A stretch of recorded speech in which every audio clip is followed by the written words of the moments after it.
الله حمدا كثيرا كما أمر ونشهد أن لا إله إلا الله وحده لا شريك له في الخلق والأمر ونشهد أن سيدنا وسندنا محمدا عبده ورسوله المبعوث إلى الأسود والأحمر لتتميم مكارم الأخلاق لا يخلق نبي ولا رسول بعده ولا أمة بعد أمته ولا شريعة بعد شريعته ولا كتاب بعد كتابه وصلى الله تعالى عليه وعلى آله وأصحابه الذين هم خلاصة العرب الذين هم مفاتيح الرحمة ومصابيح الغفران.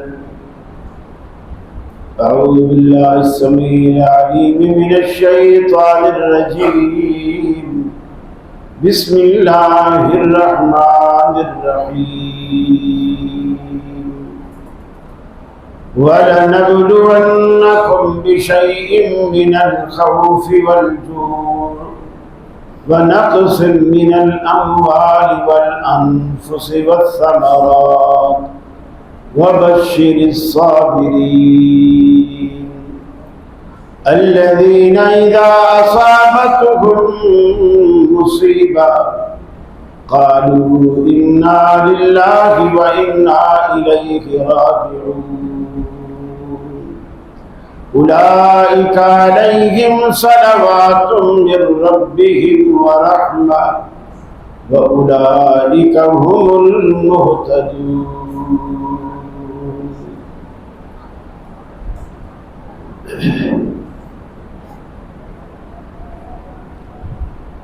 عزیز دوستوں اور بزرگوں، دو جمعوں کے وقفے سے اللہ نے پھر ہمیں ملایا. میرا وعدہ آپ سے ایک جمعے کا تھا، لیکن ایک جمعہ بس قدرتی آفات کی وجہ سے رہ گیا. نہ میں وہ کہیں پڑھ سکا نہ پڑھا سکا. میں نے ظہری گھر میں آ کے پڑھی.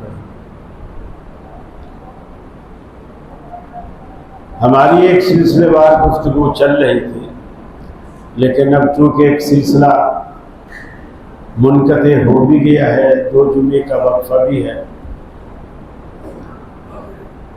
ربیع الاول کا سیزن بھی ہے، اور کچھ قدرتی آفات پورا ملک اس کی لپیٹ میں ہے. ایسے میں ہمیں کیا کرنا چاہیے؟ اسلام ہمیں کیا ہدایات دیتا ہے؟ کچھ لوگ اسے عذاب کہتے ہیں، کچھ لوگ اسے امتحان کہتے ہیں. یہ حقیقت کیا ہے؟ میں کوشش کروں گا کہ چونکہ ربیع الاول کا ایک جمعہ اور آئے گا جو ٹھیک 12 ربیع الاول کو ہی ہوگا، یہ گفتگو ہم اسی جمعے میں کریں، اور سیدنا علی المرتضیٰ کے فضائل و مناقب بھی رہتے ہیں، وہ بھی انشاءاللہ اس کے بعد زندگی رہی تو کریں گے. آج ہم حالات حاضرہ سے متعلق گفتگو کریں گے انشاءاللہ. اللہ رب العالمین مصائب دو طرح سے نازل کرتا ہے، امتحان کی شکل میں بھی اور عذاب کی شکل میں. لیکن یہ فرق پتہ چلتا ہے نیچے مخلوق پر کہ کن پر عذاب ہوتا ہے اور کن پر امتحان ہوتا ہے. اگر مخلوق باغی ہے، کافر ہے، غیر مسلم ہے، ان پر جب یہ آفات نازل ہوتی ہیں تو وہ عذاب ہوتا ہے۔ اور اگر لوگ مسلمان ہیں، اللہ اور اس کے رسول کے ماننے والے ہیں، تھوڑے بے عمل ہیں، ان پر جب یہ آفات آتی ہیں تو وہ امتحان کی صورت میں آتی ہے۔ اب یہ کیسے پتہ چلے گا کہ اب جو آیا ہے، لوگ ڈوب رہے ہیں، لوگوں کی ساری زندگی کی جمع پونجی، مکان ایسے آسانی سے نہیں بن جاتے۔ بعض غریب لوگ قرضے اٹھا اٹھا کے مکان بناتے ہیں، بڑی مشکل سے یہ تیار ہوتے ہیں، اور وہ ساری زندگی کی جمع پونجی وہ ایسے ہی ڈوب جائے اور بندہ سڑک کنارے فٹ پاتھ پہ آ کے بیٹھ جائے، نہ اس کے پاس سر چھپانے کی کوئی جگہ ہو، نہ بیٹھنے کو کوئی چٹائی ہو، نہ جلانے کو کوئی چولہا ہو، نہ کھانے کو کچھ اناج ہو، تو وہ تو سمجھے گا کہ میرا تو سب کچھ ہی ڈوب گیا، ڈوب گئے۔ اب یہ کیسے پتہ چلے؟ اگر اس مصیبت کے نازل ہونے کے بعد بندہ اللہ سے، اسلام سے، دین سے اس مصیبت کے بعد دور ہو جائے تو سمجھ لیں کہ یہ اس پر اللہ کا عذاب ہے۔ اور اگر یہ مصیبت اس کو اللہ کے قریب کر دے، پہلے دور تھا، مصیبت کے بعد قریب آ گئے، سمجھ لیں کہ یہ اس پر امتحان تھا، جسم کے پاس ہو، یہ کامیاب۔ بہت سارے لوگ ہیں، ان کا گھر ڈوبا، سیدھا کہتے ہیں اللہ ٹھیک ہے، ایسے تو پھر ایسے سے تو نے میرا گھر ڈبویا، میں بھی ساری زندگی تیرے گھر پہ کبھی قدم نہیں رکھا۔ ارے تو ساری زندگی نہ بھی آئے مسجد میں تو اللہ کی خدائی میں اس کی حاکمیت پہ کیا فرق پڑتا؟ کیا فرق پڑتا؟ تو نے تو اپنی ہی لٹیا ڈبو دی، اپنا ہی نقصان کیا، اللہ کا کیا بگاڑا؟ تو جب بھی اس طرح کے آزمائش والی چیزیں آئیں، ہمیں اللہ کے قریب آنا چاہیے، دین کے قریب آنا چاہیے۔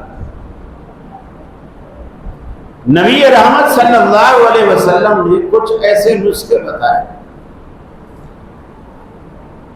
یہ جو آسمانی آفات آتی ہیں، مسائل آتے ہیں، وہ آنے سے پہلے ان کو دور کر دیتے ہیں۔ وہ دو بڑی چیزیں، ایک دعا اور ایک صدقہ۔ حدیث میں آتا ہے لا يرد القضاء الا الدعاء، تقدیر کے فیصلے بھی رب نہیں بدلتا مگر دعا سے۔ دعا آپ کی تقدیریں بدل کے رکھ دیتی۔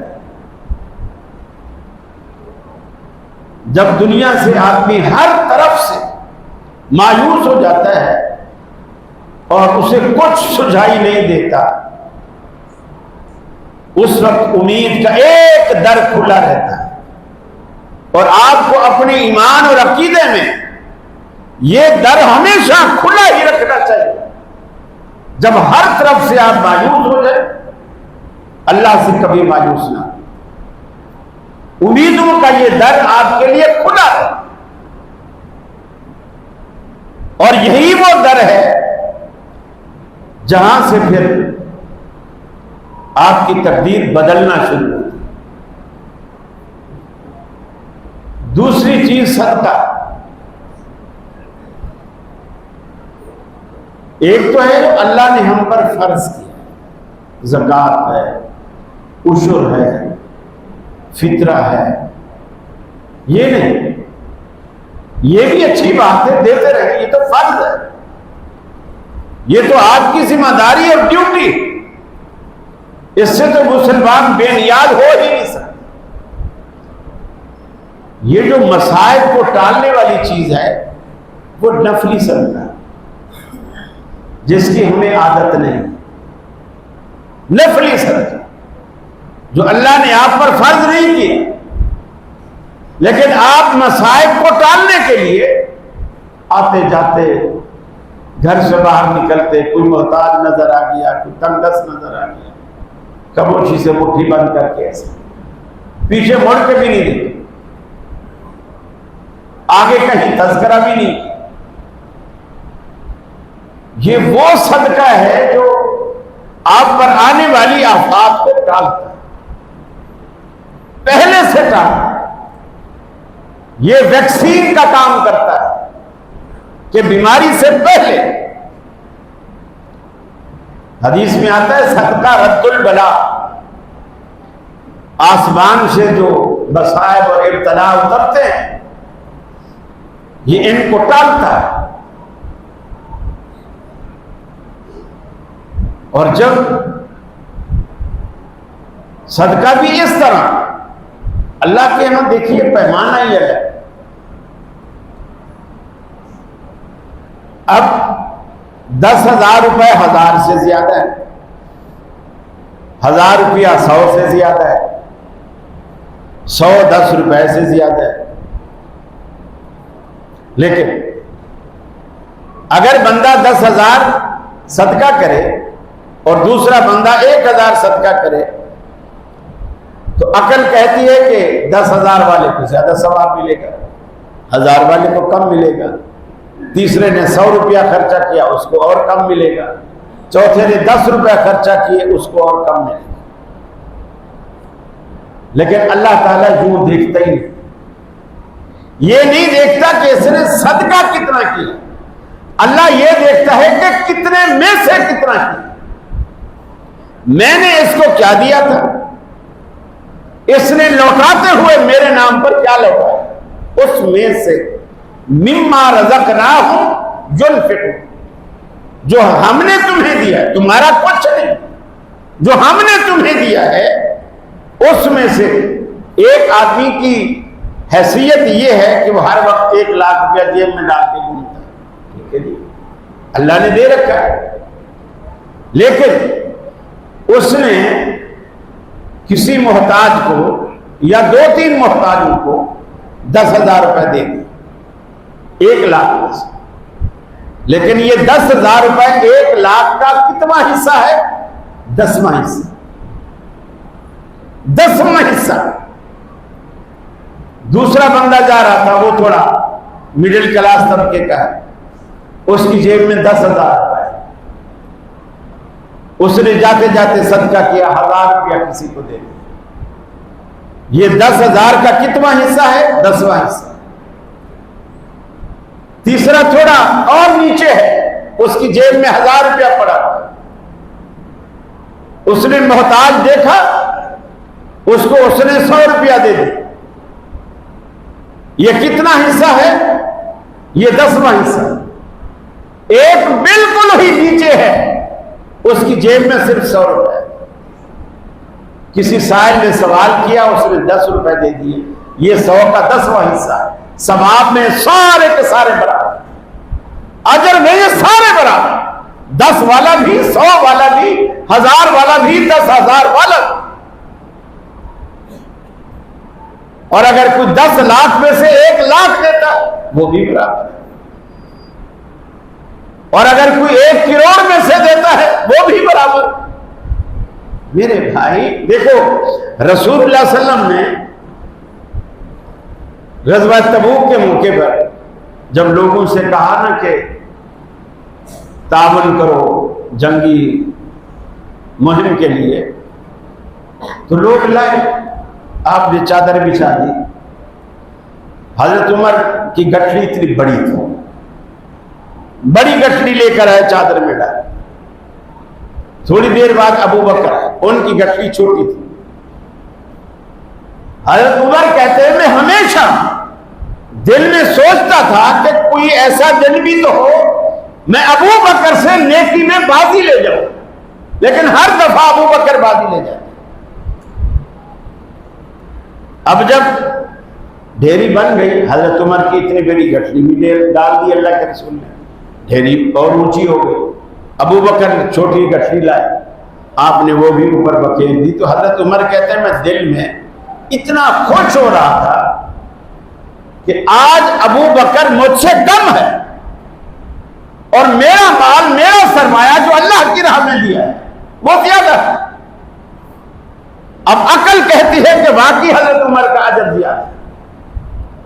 رسول اللہ صلی اللہ علیہ وسلم نے یہ پوچھا ہی نہیں کہ عمر تو کتنا لایا، اے ابو بکر تو کتنا لایا۔ اللہ کے رسول نے یہ نہیں پوچھا،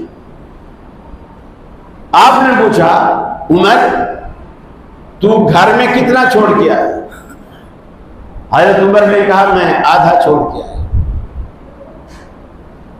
آپ نے پوچھا ابو بکر تو کتنا چھوڑ کے آیا؟ اس نے کہا یا رسول اللہ، اللہ اور اس کے رسول کی محبت چھوڑ کے آیا ہوں، باقی تو سب کچھ لے کر آیا۔ حضرت عمر اسی وقت کہ ابو بکر تجھ سے ہم جیت ہی نہیں سکتے، تجھ سے ہم جیت ہی نہیں سکتے۔ اللہ یہ دیکھتا ہے کتنے میں سے کتنا دے۔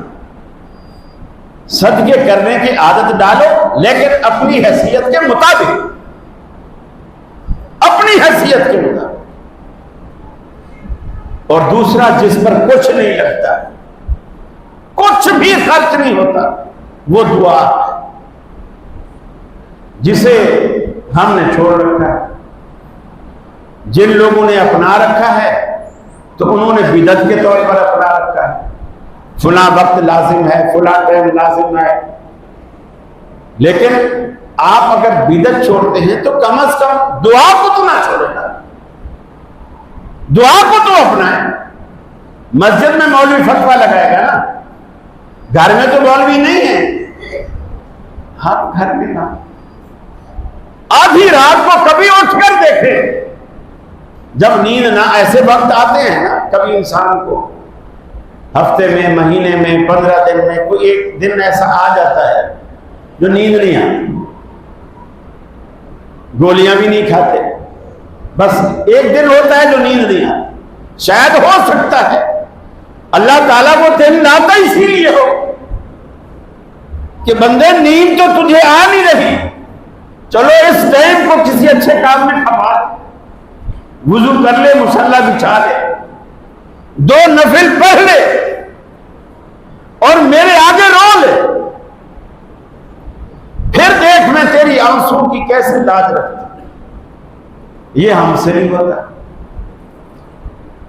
ہماری اتنی ضرورتیں، میں اکثر کہتا ہوں کہ دیکھو لوگ کہتے ہیں خدا نظر نہیں آتا، ارے وہی تو ایک نظر آتا ہے جب کچھ نظر نہیں آتا۔ ایک وہی در ہے جب ہر طرف سے امیدیں، سب کچھ ختم ہو جائے، اس سے مانگیں، گڑ گڑائیں۔ آپ کو کسی کے آگے ہاتھ پھیلانے کی یقین مانیے ضرورت بھی نہیں پڑتی، ضرورت بھی نہیں پڑتی۔ مانگے اس سے، اس کی مرضی وہ جیسے دے، جہاں سے دے، کسی کو بھیج کر دے، کسی کے وسیلے سے دے، آپ اسی سے مانگیں، ہر چیز اس سے مانگیں۔ حتیٰ کہ اللہ کے نبی نے فرمایا جوتے کا تسمہ بھی تمہارا ٹوٹ جائے گا، وہ بھی اس سے مانگیں۔ جوتے کے تسمے کی کیا حیثیت؟ فرمایا وَلَنَبْلُوَنَّكُمْ بِشَيْءٍ مِّنَ الْخَوْفِ وَالْجُوعِ وَنَقْصٍ مِّنَ الْأَمْوَالِ وَالْأَنفُسِ وَالثَّمَرَاتِ۔ اے میرے بندو، ہم تمہیں مختلف صورتوں میں آزماتے ہیں، کبھی خوف دے کر، کبھی بھوک دے کر، کبھی مالوں میں خسارہ دے کر، کبھی جانی نقصان دے کر، کبھی باغات کو تباہ و برباد کر کے۔ جس طرح آج دیکھیں کہ پورے کے پورے پنجاب اور ملک کے مختلف شہروں میں لہلہاتی کھیتیاں پانی کی نظر ہو گئی، باغات ڈوب گئے، مکان ڈوب گئے، کئیوں کے لگتے جگر ماں باپ کی آنکھوں کے سامنے بہ گئے اور وہ کچھ بھی نہیں کر پا رہے، بچا نہیں سکتے۔ بعض بچوں کے سامنے ماں باپ ڈوب گئے، بچے کچھ نہیں کر سکتے۔ ہم تمہیں آزماتے ہیں بِشَيْءٍ مِّنَ الْخَوْفِ وَالْجُوعِ وَنَقْصٍ مِّنَ الْأَمْوَالِ وَالْأَنفُسِ وَالثَّمَرَاتِ، تمہارے باغات تباہ کر کے، عزیز ترین رشتہ دار فوت کر کے، تمہارے بہترین بینک بیلنس بنگلے وہ ڈبو کر کے ہم تمہیں آزماتے ہیں، کئی طرح سے ہم تمہیں آزماتے ہیں، پھر دیکھتے ہیں تم واویلا کرتے ہو، آپے سے باہر ہوتے ہو، ہم سے دور ہوتے ہو، مزید بغاوت کرتے ہو، یا صبر کا دامن تھام کر کے ہماری طرف آتے ہو۔ بشر الصابرین، اگر تم صبر سے کام لیتے ہو، ہمارا دامن تھام لیتے ہو، تو تمہارے لیے بشارت اور خوشخبری ہے۔ اللہ نے قرآن پاک میں فرمایا ان اللہ یمسک السماوات والارض، یہ جو زمین اور یہ ساتوں آسمان، یمسک السماوات والارض، اللہ رب العالمین نے آسمانوں کو بھی زمین کو بھی روکا ہوا ہے، تھاما ہوا ہے، ان تزولا، انہیں کھسکنے نہیں دیتا، انہیں ہٹنے نہیں دیتا، بالکل جھولے کی طرح پوری کی پوری زمین آپ کے لیے جھولا بن کے فضا میں لٹک رہی ہے، آپ اس زمین پہ جھول رہے ہیں۔ دنیا میں آپ دیکھتے نہیں کوئی جھولا ہو بڑی رسیوں والا، لوگ پکنک پہ جاتے بڑے خوش ہوتے ہیں، ایک بندہ بیٹھ جاتا ہے، دوسرا اس کو زور سے دھکا دے کے جھولاتا ہے، وہ کہتا ہے یار اور زور سے، کہتا ہے اور زور سے، بہت اونچا تک، درختوں کے سرے تک چلے جاتے ہیں، پھر واپس آتے ہیں، اور اسی دوران جب اونچا گیا ہوا ہو رسی ٹوٹ جائے، جھولے کا کیا حشر ہوتا ہے، جھولے والے کا کیا حشر۔ اللہ کہتا ہے اس زمین کے جھولے کو ہم نے روکا ہوا اور تم اس میں جھول رہے ہو۔ ان اللہ یمسک السماوات والارض ان تزولا، ہم اسے کھسکنے نہیں دیتے، پھسلنے نہیں دیتے، ان بیلنس نہیں ہونے دیتے، کیونکہ ہم نے روکا ہوا۔ وَلَا إِن زَالَتَا إِنْ أَمْسَكَهُمَا من عہد من بعد، فرمایا اگر ہم جو امساک کیے ہوئے ہیں اس کو روکے ہوئے ہیں، اگر ہم مٹھی کھول دیں، اگر ہم مٹھی کھول دیں، گویا ہم رسی کاٹ دیں، ہم رسی کاٹ دیں، تو تمہارے اس جھولے کا جس پر تمہاری پوری دنیا بس رہی ہے، ہنس رہی ہے، کھل کھلا رہی ہے، اس دنیا کا کیا بنے گا؟ وَلَا إِن زَالَتَا إِنْ أَمْسَكَهُمَا، اگر ان دونوں کی رسی ہم کاٹ دیں، مٹھی ڈھیلی کر دیں، ان کو چھوڑ دیں، جدھر جاتے ہیں جانے دیں، پھر اللہ نے بات کہی من عہد من بعد، مجھے بتلاؤ کون ہے جو میرے بعد تمہیں بچائے، کون ہے جو میرے بعد تمہیں بچائے۔ میرے بھائیوں، توحید کو پکا کرنے کے لیے قرآن پڑھا، جیسی توحید قرآن بیان کرتا ہے دنیا کا کوئی مفتی بیان نہیں کر سکتا، اور قرآن کی وہی تفسیر، وہی تفہیم، وہی تعبیر معتبر ہے جو رسول اللہ نے کی۔ لوگوں کی قیاس رائیاں، اس کا یوں مطلب ہے، اس کا یوں مطلب ہے، اس کا یہ مطلب ہے، یہ سب گمراہ کرنے والی بات۔ اب آپ دیکھیں اللہ کیسی توحید بیان کرتا ہے۔ وہ اللہ ہے، اسے پتا ہے میں کیا ہوں، میری حیثیت کیا ہے، میری قدرت کیا ہے، میری پاور کیا ہے۔ کوئی مجھے مانے تو فرق نہیں پڑتا، ساری کائنات نہ مانے تو مجھے فرق نہیں پڑتا، وہ تو وہ ذات، اسے پتا ہے۔ اس کے باوجود اللہ رب العالمین نے یہاں کیا کہا کہ اگر وہ تمہیں نہ پکڑے، زمین آسمان کو چھوڑ دے، من احد من بعد، آگے فرمایا انہو کان حلیما غفورا، اللہ رب العالمین بردبار بھی ہے، بخشنے والا بھی ہے۔ اس صفت کا یہاں لانے کا کیا مقصد کہ دیکھو میں بردبار اتنا ہوں، تمہاری بغاوتیں دیکھتا ہوں، تمہارے باغیانہ جملے بھی سنتا ہوں، تمہارے گناہ بھی دیکھتا ہوں، اپنی زمین پر آسمان کی چھت کے نیچے مجھے قدرت ہے تمہیں صفحہ ہستی سے مٹانے کی، لیکن انہو کان حلیما، میں بردبار ہوں، تمہاری وہ ساری غلط کاریاں برداشت کرتا ہوں، بردبار ہوں، برداشت کرتا ہوں۔ کیوں برداشت کرتا ہوں؟ پورا اس لیے کہ میری ایک صفت غفور بھی ہے، میں بخش بھی دیتا ہوں کہ چلو میرے بندے ہیں، بشری تقاضے سے بچپنا ہے ان میں، بشری تقاضے سے کچھ ہو گیا، چلو معاف کر۔ لیکن ایک باپ بھی اپنے اولاد کو کب تک معاف کرتا ہے؟ کب تک معاف کرتا ہے؟ آخر اولاد کی بعض بغاوتیں ایسی بڑھ جاتی ہیں کہ باپ کو منہ میں یہ جملہ کہنا پڑتا ہے، نکل جا میرے گھر سے، نکل جا میرے گھر سے، دفع ہو جا۔ لیکن باپ تو یہ کہے بیٹے کو کہ نکل جا میرے گھر سے، دفع ہو جا، وہ چلو منظور کالونی سے نکلے گا، محمود آباد میں رہ لے گا، وہاں سے نکلے گا طارق روڈ پہ رہ لے گا، جلیجو ٹاؤن میں رہ لے گا۔ لیکن اگر اللہ کہے جا دفع ہو جا، یہ تو پوری کائنات ہی اس کی ہے، وہ کہاں رہے؟ پوری کائنات ہی اس کی ہے۔ لیکن اللہ ایسا نہیں کہتا، اللہ کہہ رہا ہے انہو کان حلیما غفورا، اللہ رب العالمین حلم والا، بردبار ہے، تمہارے سارے گناہ، ساری سیاہکاریاں دیکھتا ہے، سنتا ہے، برداشت کر لیتا ہے، غفورا، پھر معاف بھی کر دیتا ہے۔ لیکن تم معافی والے کام تو کرو نا۔ ابا بھی معاف کر دیتا ہے، لیکن بیٹا یہ تو کہے نا کہ مجھ سے غلطی ہو گئی، یہ تو کہے نا مجھ سے غلطی ہو گئی۔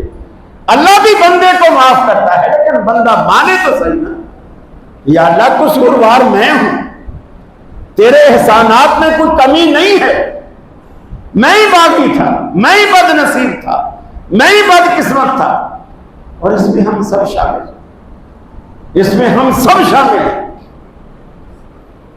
اللہ قرآن کہتا ہے فَأَخَذَهُمُ الطُّوفَانُ وَهُمْ ظَالِمُونَ، لوگوں کے جب ظلم و ستم حد سے بڑھتے ہیں، فَأَخَذَهُمُ الطُّوفَانُ، پھر طوفان انہیں آ لیتا ہے، طوفان انہیں آ لیتا ہے۔ اللہ نے نہیں کتنی قومیں تباہ، نوح علیہ السلام کی قوم کو دیکھو، پانی کا ہی تو عذاب تھا۔ یہ تو شکر کرو اللہ کے رسول کی دعا ہے، اللہ کی قسم جس کی وجہ سے ہم بچے ہوئے۔ ہم نہیں مانتے رسول کا ہم پر احسان کتنا ہے، آپ اتنی بڑی دعا دے کے گئے ہیں جس کی وجہ سے ہم بچے ہوئے۔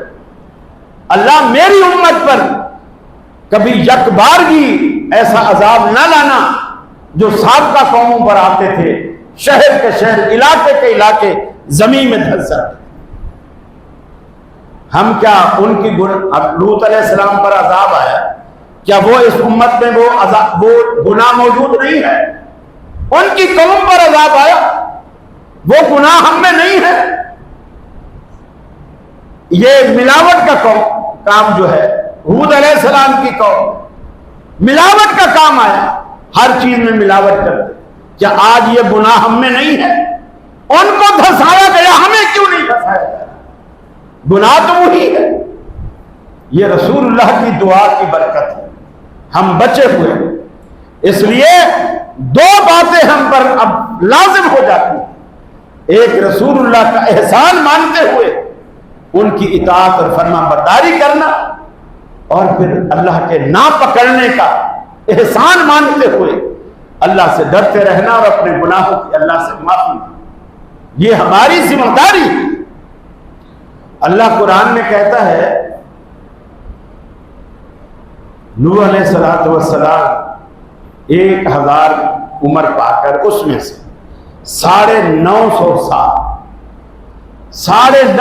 سال تبلیغ میں لگا۔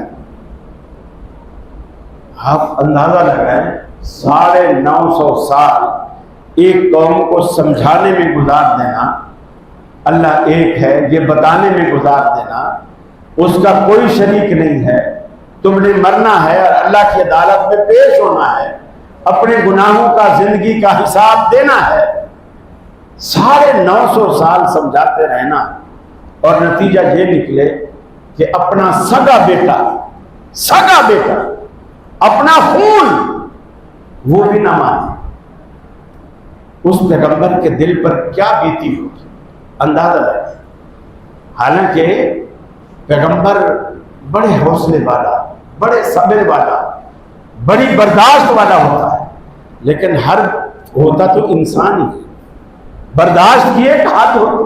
950 سال ایک قوم کو برداشت کرنا،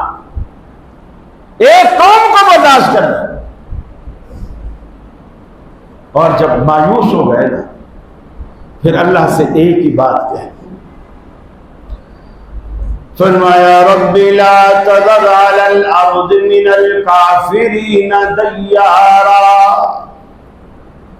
اے الہ العالمین، میں اپنی تبلیغ سے، میں اپنی دعوت سے، ان کو پکارنے سے، ان کو بلانے سے اتنا عاجز آ چکا ہوں۔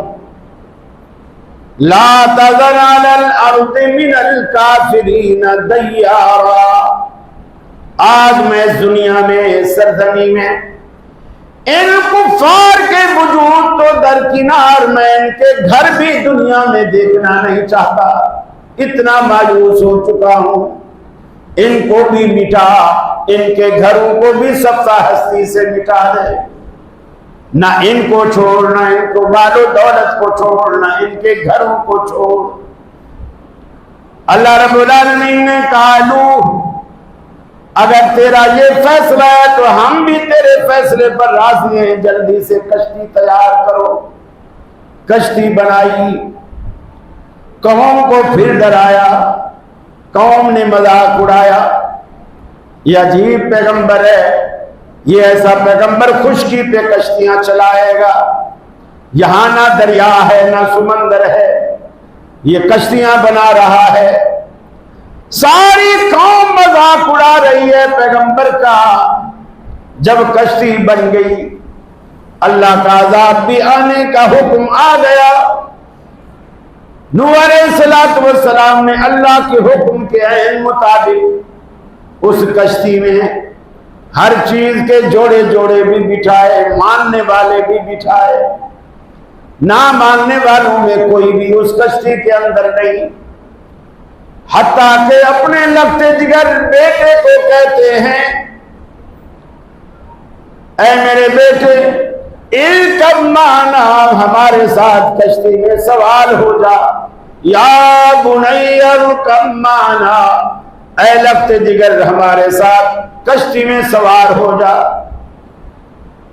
بیٹا کہتا ہے ابا جی میں کیوں سوار ہوں، جس پانی سے آپ مجھے ڈراتے ہو، کتنا پانی آئے گا، آسمان سے بارش برسے گی، زمین سے بے شک چشمے بھی نکل پڑ جائیں، کتنا پانی آئے گا، 1 منزل 2 منزل 3 منزل جتنا، میں تو بھاگ کر جودی پہاڑ پہ چڑھ جاؤں گا۔ ایسی چوٹی اس زمانے میں تھی جیسے آج آپ کو ہمالیہ کی مثالیں دیتے ہیں، اتنا اونچا تو پانی نہیں آئے گا۔ میں جب پہاڑ پہ چڑھوں گا، یاسمونی من الماء، یہ مشرک بیٹے کے جھولے ہیں، سنیے، اپنے ابا سے کہتا ہے آپ مجھے جس پانی سے بچاتے ہو، ڈراتے ہو، میں جب پہاڑ پہ چڑھوں گا تو وہ پہاڑ یاسمنی من الماء، اس پانی سے مجھے بچائے گا جس پانی کی دھمکی آپ دیتے ہو۔ اللہ کا پیغمبر جو موحد ہے، اللہ کا قریبی ہے، توحید کو سمجھتا ہے، وہ فوراً کہتا ہے لا عاصم اليوم من امر اللہ، اے میرے لگتے جگر یہ تیری بھول ہے، آج اللہ کے عذاب سے، اللہ کی پکڑ سے کوئی بچانے والا نہیں۔ لا عاصم اليوم من امر اللہ، اللہ کے حکم سے کوئی بچانے والا نہیں۔ یہ ہے توحید جو قرآن بیان کرتا ہے۔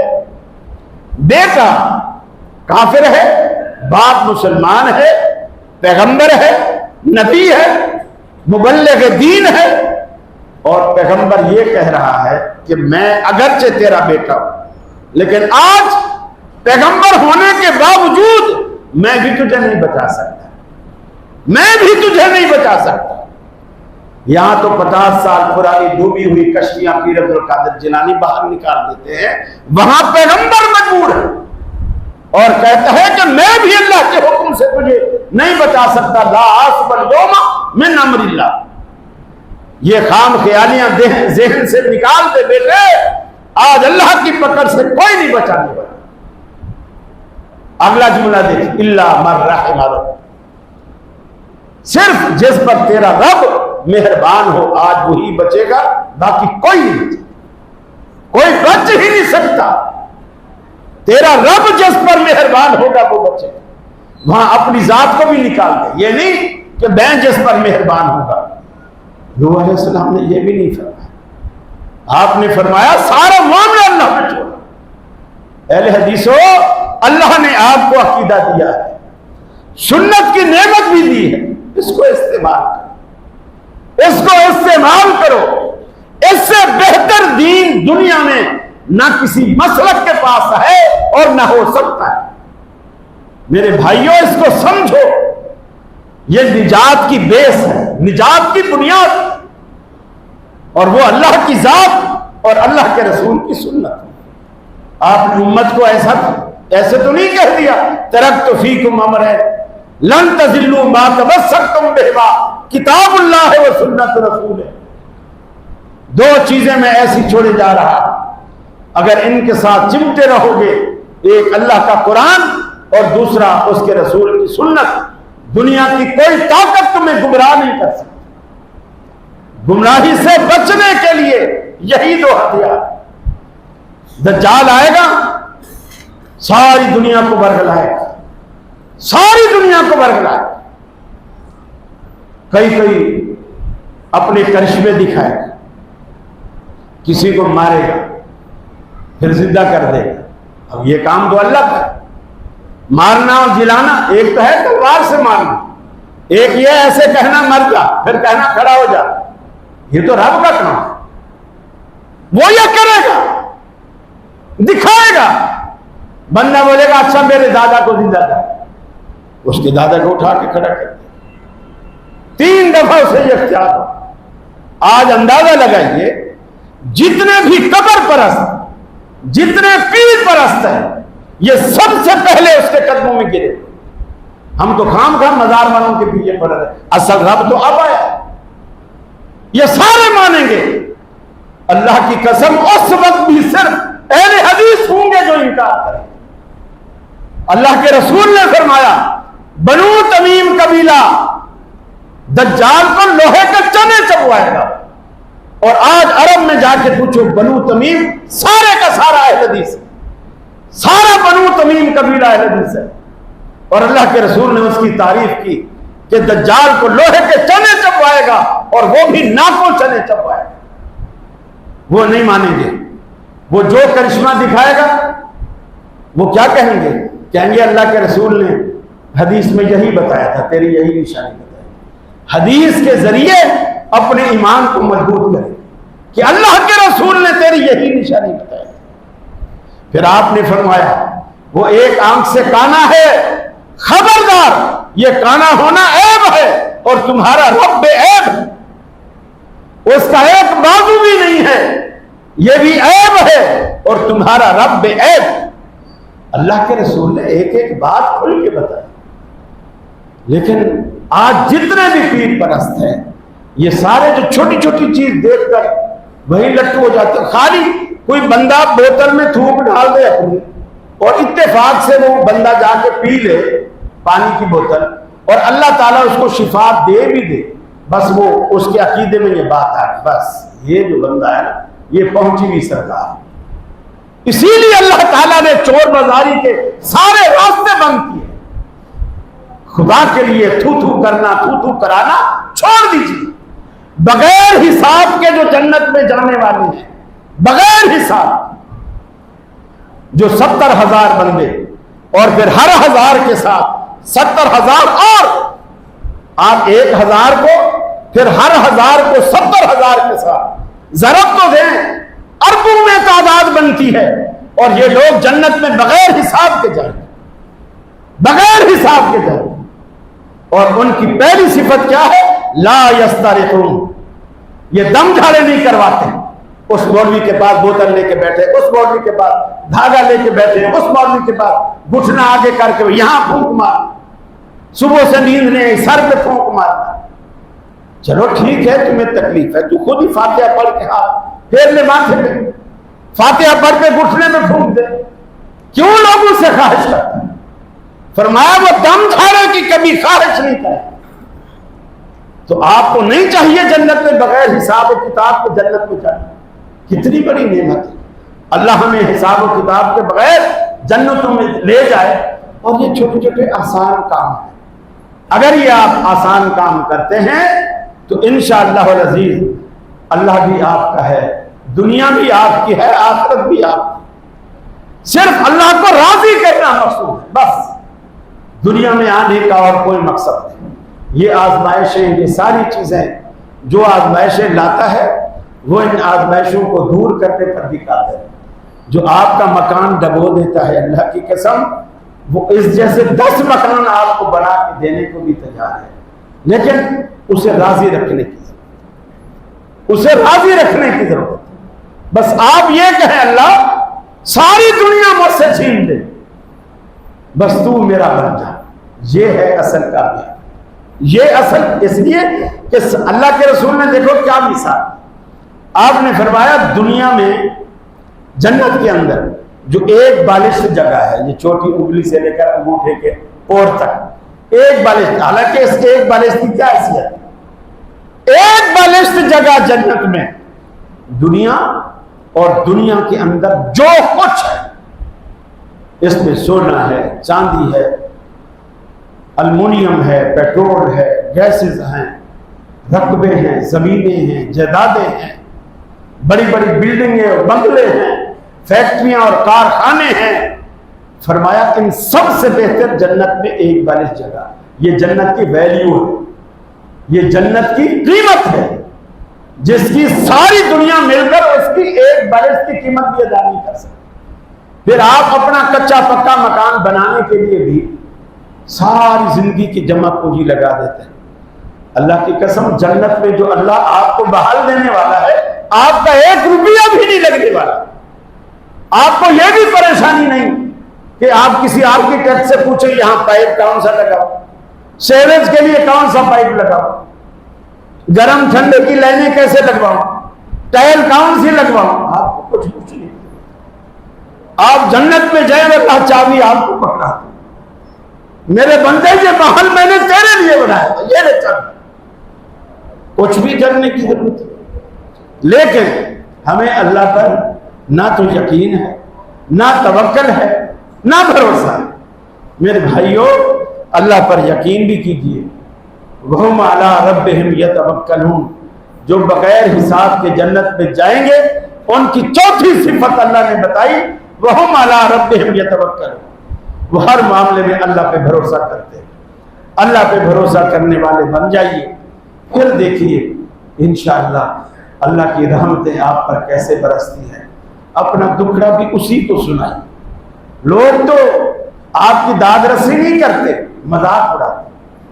آپ کسی دوست کو دکھ بھی سنائیں گے، آج دوستی ہے کل دوستی نہ رہی، ایک ایک کو بتائے گا، آپ کو بدنام کرے گا۔ اللہ بدنام نہیں کرتا، اللہ آپ کے عیبوں پہ پردہ ڈال، پھر آپ اسے سنائیں، وہ آپ کے دکھ دور کرتا ہے۔ اللہ خود کہتا ہے ادعونی استجب لکم، میرے بندو تم مجھے پکارتے نہیں ہو، پکار کے تو دیکھو، میں تمہاری دعاؤں کو قبول کرتا ہوں۔ تو لہذا اللہ رب العالمین پر بھروسہ کیجیے، اس پر توکل کیجیے، ان مصائب کو ٹل جانے کے لیے بھی اللہ سے دعا کیجیے، اور اپنی بساط کی حد تک جو لوگ ان پریشانیوں میں مشکلات میں گھرے ہوئے ہیں، آپ جتنا اپنی حیثیت کے مطابق صدقہ کر سکتے ہیں ان پر صدقہ کیجیے۔ ان کی مصیبت ٹالنے کے سبب اللہ رب العالمین ہماری مصیبتیں ٹالے گا۔ اللہ سے دعا ہے اللہ رب العالمین مجھے بھی اور آپ کو بھی ہر قسم کی مصیبت اور پریشانی سے محفوظ رکھے اور ہر قسم کی آزمائشوں سے محفوظ رکھے۔ اللہ ہمارے گناہوں کو معاف فرمائے اور اللہ ہمیں یہ سزا نہ دے جس کے سچی باتیں ہم متحمل بھی نہیں۔ وآخر دعوانا ان الحمد للہ رب العالمین۔